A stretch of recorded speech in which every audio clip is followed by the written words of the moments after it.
Seka, thank you so much for joining us here at FundForum International. Thank you for having me. We've heard you talk today about long-termism and the importance of that in an environment that is low yield. So one of the premium that every investor owns, which they tend not to value as much, is the idea of time, the premium of time. And if you're long-term, you can dampen the volatility.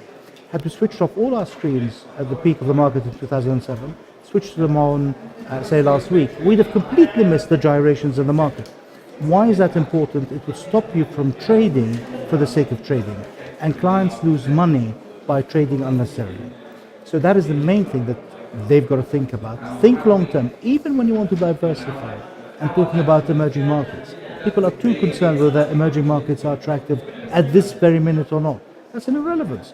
The story of emerging markets has been happening for the last 30 years. Buy the dips.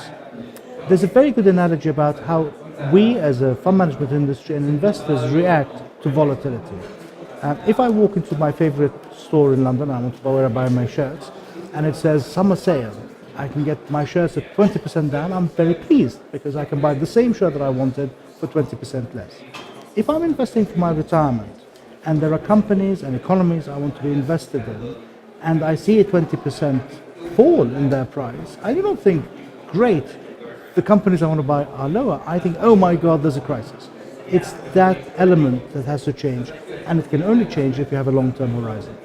You talked there about diversification and how important that is as well, and the expertise you can bring as an industry. That's one of the areas where you can give that value added to a customer, if you like. That's right. So, I mean, there's different kinds of diversification. There's diversification in terms of regions, in terms of strategies, but also in terms of ideas. For example, the fact that the high yield market is becoming much more important in Europe today than it was in the past. That's a kind of diversification. There has to be a partnership between the fund managers and the underlying beneficiaries. I would say the mistake of the industry, not Hermes, but of the industry, is it believes it's selling products. We're not. We're helping people retire. Therefore, we are by definition, whether we are technically or not, actually advisors to them.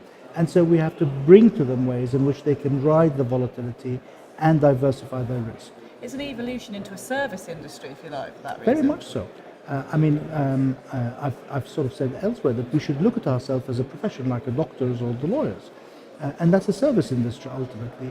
And clients, if we're absolutely obsessed about performance and 1%, and I understand 1% makes a difference in a theoretical sense.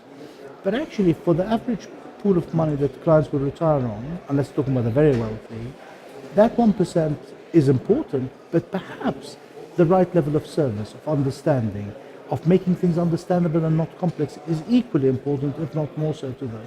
And maybe also the right outcomes. What do we do with the money? I mean, after all, their money that we're taking from them, we're investing to shape a society they're going to live in, and that matters to them. Do you think corporate social responsibility is more high on people's agenda than it used to be? I think it is. I mean, we're a bit of an outlier. I'm not going to say we invented this space, but certainly we were there 30 years ago when the space started.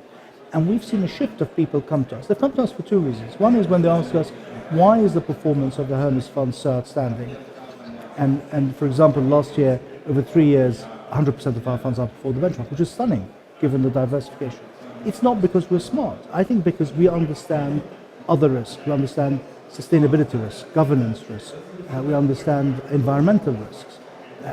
We sold out of Volkswagen because we were uncomfortable with the governance, for example. That sort of value add people are beginning to see. But also, you're right, there is a social move, particularly from the young, that says, actually, we care about the environment that we live in.